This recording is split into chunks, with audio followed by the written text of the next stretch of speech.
अभिनेता अनमोल केसी सहित चलचित्र फर्की फर्कीको टिम विरुद्ध काठमाडौँ जिल्ला अदालतमा मुद्दा परेको छ। सोमबार वारिस मार्फत चलचित्रको टिमलाई कारबाहीको माग गर्दै काठमाडौँ जिल्ला अदालतमा मुद्दा दायर भएको हो। साहित्यकार तथा कलाकार नरेन्द्र बहादुर श्रेष्ठले आफ्नो मोबाइल नम्बर दुरुपयोग गरिएको भन्दै अभिनेता अनमोल केसी सहित चलचित्र फर्की फर्की टिम विरुद्ध काठमाडौँ जिल्ला अदालतमा मुद्दा दायर गरेका हुन्।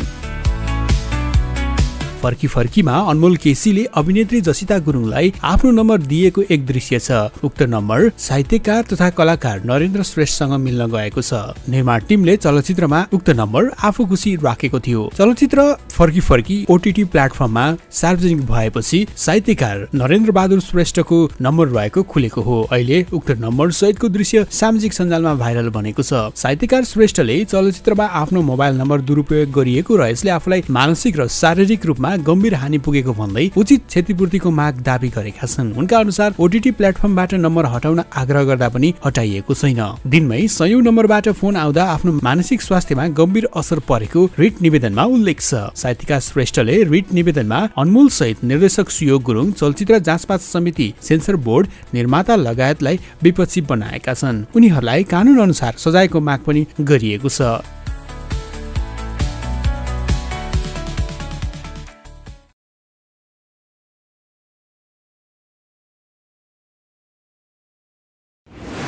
हट नेपाल।